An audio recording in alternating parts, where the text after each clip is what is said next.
Okay. Should I move this too?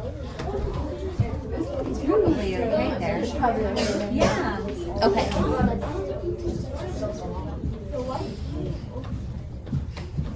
All right, so we are going to be moving on to science, still continuing on with our same driving question, which is, how does matter get in the ecosystem? I think. What happens to matter in the ecosystem? what happens to matter in an ecosystem? Yes. And we are first going to play a Blooket, and it is a review of all of the driving questions we've covered in the last few months, which just deals with matter and energy and how it moves through an ecosystem. All right, and that's, I can't touch the screen. Makes sense. It won't work for you up there? That would sure be nice. I know, right? Okay, we decided on fishing frenzy. Okay. Are these all good settings? Those look good. Okay. And just post now. Okay. There we go.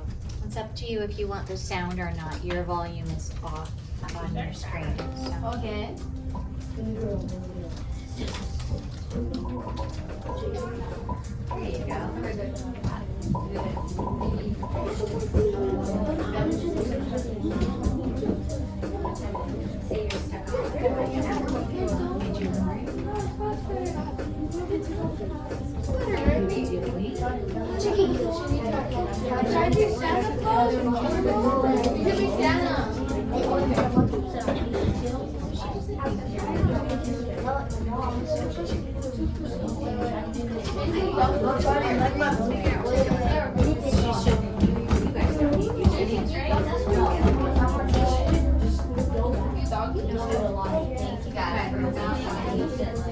Wow, you can choose the name tag, background, arrow tag.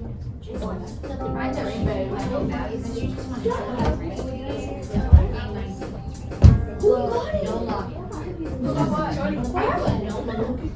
Oh yeah, only one message per item. Oh wait, You're almost there.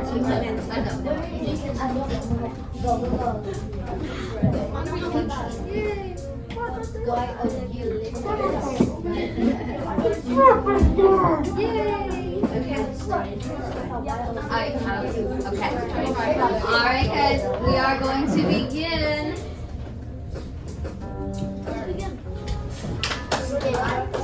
Wait, does anybody not like this? Skip. Yeah.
What is this?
You guys, difference between reacting to the game and making sounds just because we. Well, it is.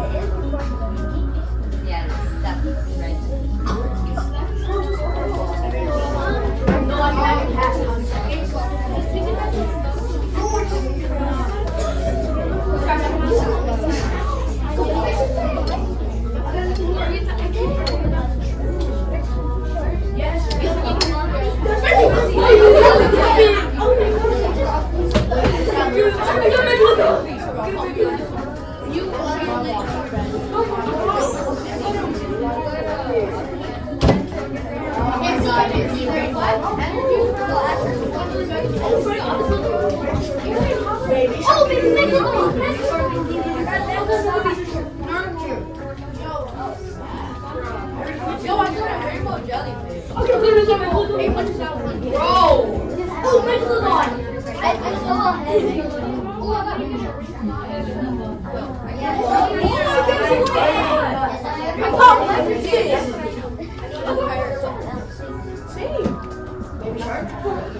Wait, is it everybody on on the podium. While I see a few names, repeat winners, podium standards, I am going to look for our performance as a class. Uh-oh. Because we know 80% is what we're looking for, right? Ooh, we got a 77. Oh! So is 77 80%? No. No. Sadly, we were close though, right? Yeah. Do you think if we did this again after a lesson, we might do better? Yes. Okay. Or it's been a while since we talked about science because we were off for the week for Thanksgiving, right? Yeah, probably. So maybe some of those things were kind of lost in the dust bunnies in our closet up in our head. Okay? All right, we'll proceed. Okay. But good job to those of you on the podium. I do appreciate your efforts.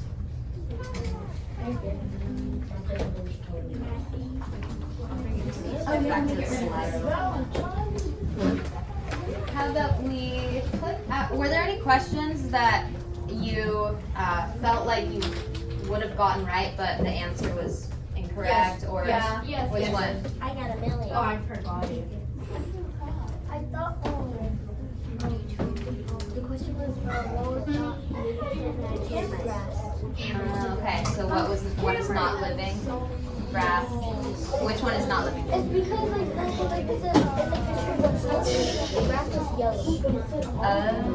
But it was grass in order for it to be dead, wasn't it? So it is a living thing, right? But were the mountains living? No. So do you see the difference? If something can die, does it also have the capacity to live? Yes. Okay, so that's where your grass and your trees are living things. Okay. We're in science.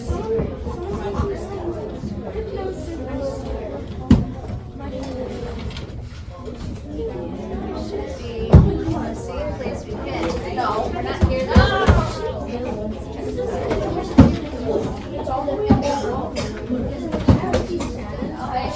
This is the ocean ecosystem, right? This is the right thing. Do you know what that is? Where do you want to go? For just a research that video. Oh, you put it in there? Yes. Okay. Yeah. Oh, I got 200%. I got 200%.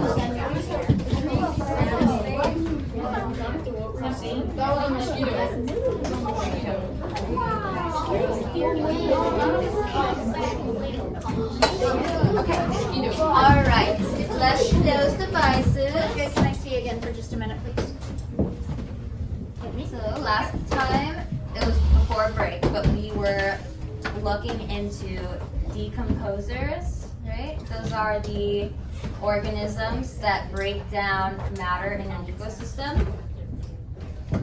Today, we are going to be looking at decomposers in an ocean ecosystem, okay? And we also went over a term, scavenger. What is a scavenger's role in an ecosystem? Charlie? They're like, they feed on the dead animals that the predators already ate. Exactly, yes. Scavengers feed off the dead animals in an ecosystem. They eat the leftovers of other animals. They eat the leftovers of other animals? Yes, exactly. What kind of animal might be a scavenger? A scavenger is like a What about a bigger bird? Such as a bee? Or what about like in Lion King?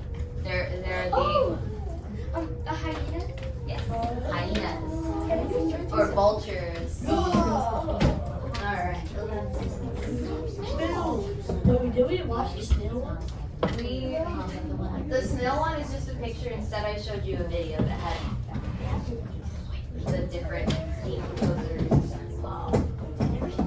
Awesome job. Were you able to figure out what the scavenger meant? Yes, we did. Yes.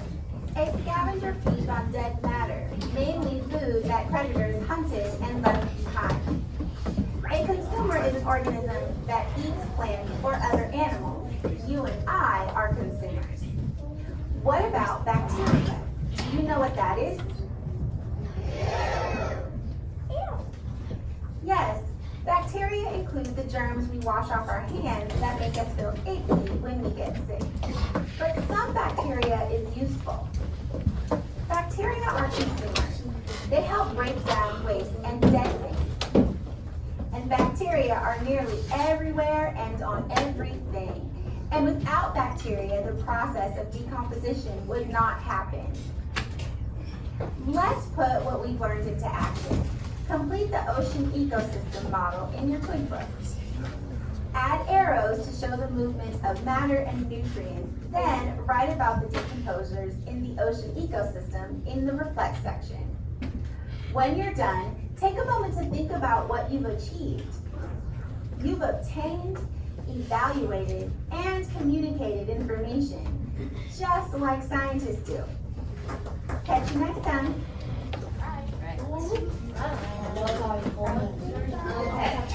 Before we go into that ecosystem model, I'm going to set the scene for you and show you the ecosystem that is in question. So, yes. We are going to, first, let's get out our QuickBooks so we know what we're working with. Yeah.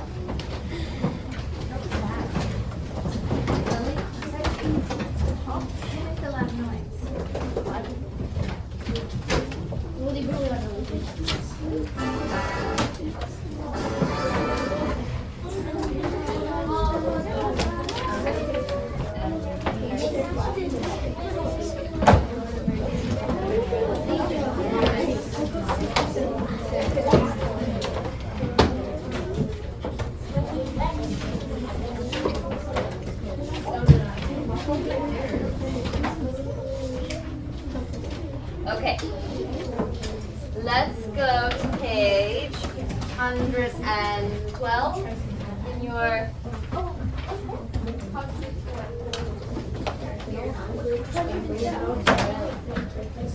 let's see is it 112? 111.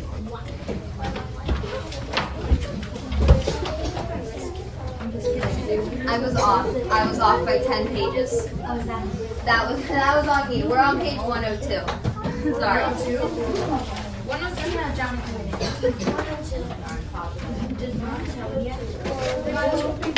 Gotcha. Okay. So if you look on the right page, you'll see a colored picture diagram of an ocean ecosystem model. Specifically, a humpback whale carcass. You know what a carcass is? So No, we're not sharpening right now, Cameron. We're not sharpening. that's a good definition. It is going to be in the process of decomposing at that point. Yes, a carcass would be a dead animal's like rib cage torn apart, kind of what a scavenger would be feeding off of. So I'm going to show you this video that is giving an actual look into this ecosystem. So what you're looking at is a carcass of a humpback whale. Looking exclusively at whale findings, falls. Okay. Right there. These that gather at whale falls.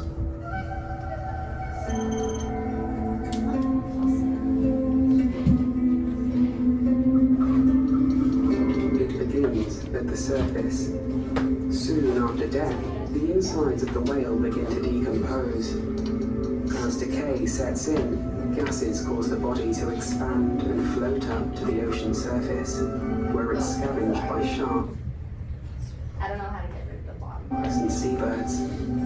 It's on the bottom. It's called CC. But once these gases escape, are fine. the whale's I want body begins to sink into the sunless void of the deep sea. I've never seen guts.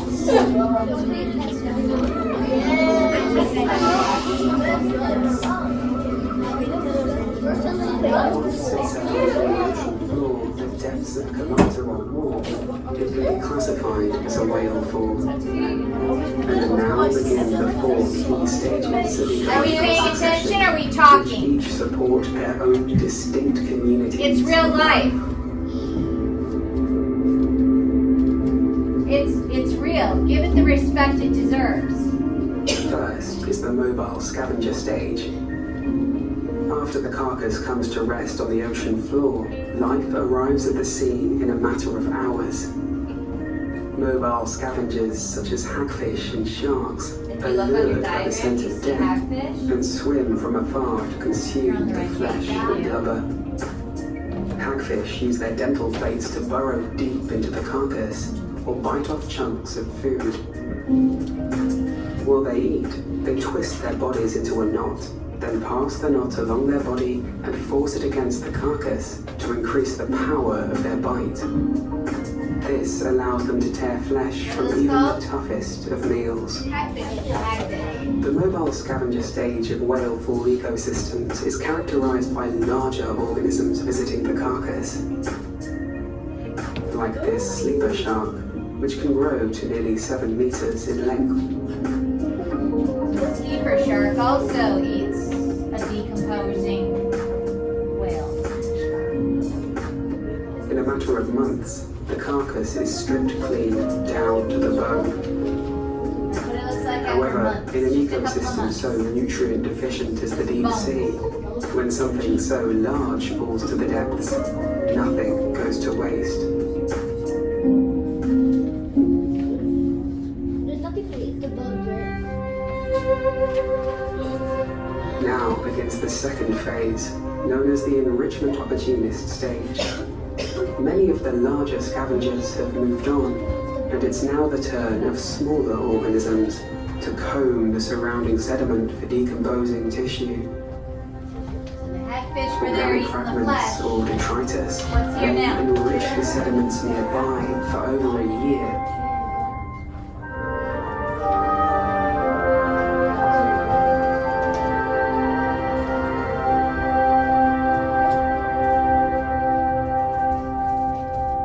Welcome, Nick. Come on in. Don't be rude. Say good morning to me. The carcass you're seeing now was filmed in 2019 by the EV Nautilus team at the Davidson Seamount, 3,240 meters beneath the surface of the ocean. Here, invertebrates have begun to colonize the bones. Worms, crustaceans, and mollusks like these moose octopuses feed on leftover blubber or burrow down into the nutrient-enriched sediment beneath the whale. Eelpouts pick the bones of any flesh left behind by the mobile scavengers. Over time, as the organic material is slowly depleted, the scavenger populations begin to decline.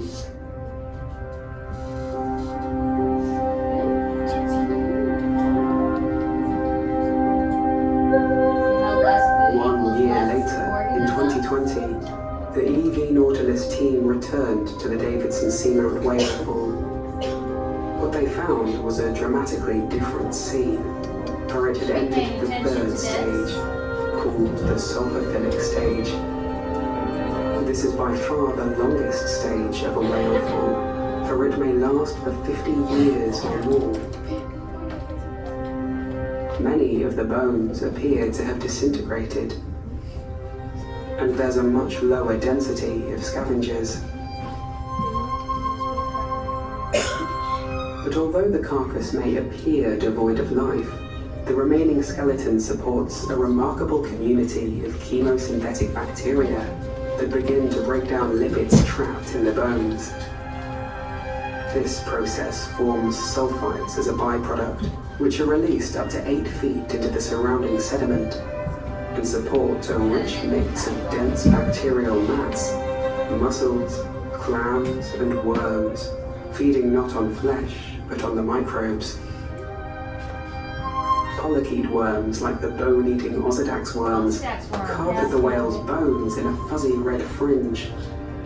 These have neither eyes nor mouth, but they present reddish plumes that act as gills and green roots that burrow down into the skeleton. From the marrow, the worm's roots extract fats and oils, which microbes living inside the roots break down.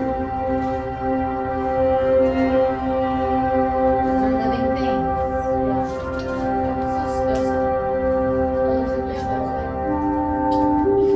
And if all the dead whales just laid there rotten at the bottom of the ocean, it'd be gross, right? It's just part of the process. A fourth stage of whale-fall ecological succession has also been postulated.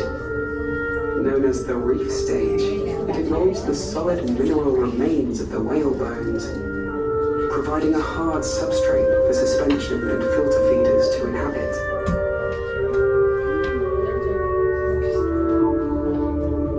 Out on the abyssal plain, the soft sediments prevent many sessile organisms from finding a solid surface to attach to. As a result, hundreds of years after death, a whale's corpse may still be able to provide islands of abundance at the bottom of the ocean.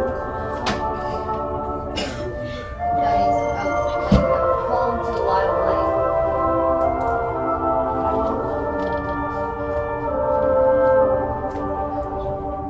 life. The successive communities that thrive around these whale carcasses show just how important whale-fall events are to the deep sea ecosystem. The immense biomass of whales, and especially high bone lipid content, allows their carcasses to support diverse and complex ecosystems that would otherwise not exist in the energy-poor deep sea. But they're not only important for the survival of existing species, for the niches they create may play an important part in allowing new species to develop. For example, an abundance of new bristleworm species have been discovered at these sites, which may be uniquely adapted to survive at whale falls. For species such as these, whale falls may provide Get the best holiday Okay, well, deals that at Verizon. gave a good. Now you can get iPhone 17. Okay, well, now we know. Oh my god. All right. Well, that was a good little look into the ecosystem of whale carcass, right? Yeah. Did it look like how you imagined? No. Does it kind of give you a better idea of how everything is connected? Yes. And how each organism plays a role, and without one, another one might not be able to function? Yes. Yes. Cool. So what we are going to do now is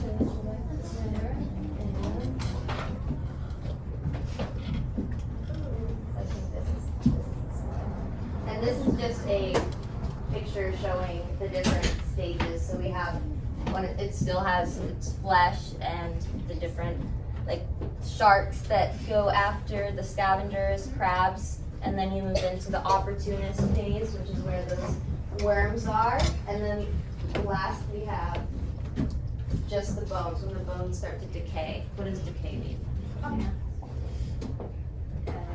Out loud, just say it out loud. Yes, as it starts to break down. Good. So what we are going to do is draw arrows in the ecosystem model showing the flow of energy and matter throughout the humpback whale ecosystem. Okay, we can work in partners, and that is, we'll just, you can, yeah, if you want to work by yourself.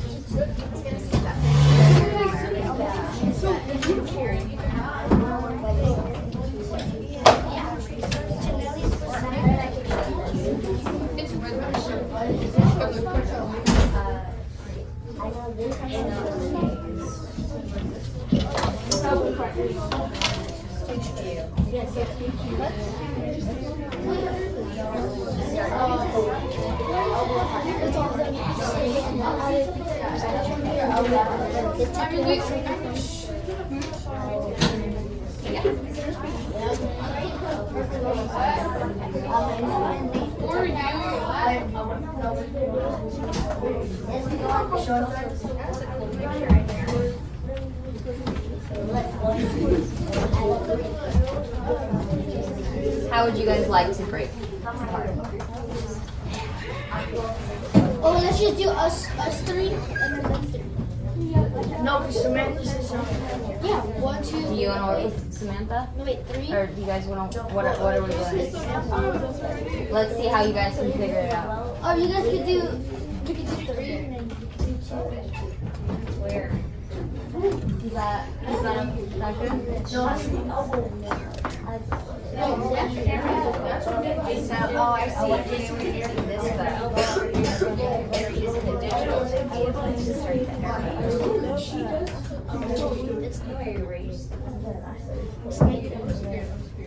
So snake? Snake, I need to get rid of all the okay.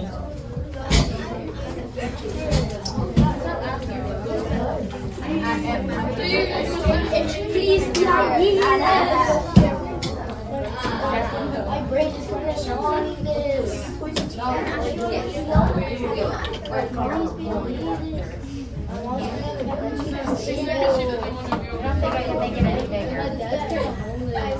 They remove my old teeth. 5, 4. What I hear right now, it's not working on this. And then somebody said, can you explain what we're doing? Which was already explained, but if we are wondering what we're supposed to do now, we need to be quiet and paying attention. Okay? Go ahead.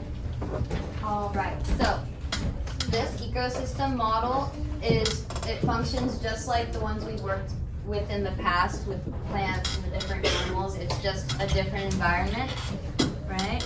So what do you think the central, like, what is in this ecosystem model, what is the main source of matter and energy?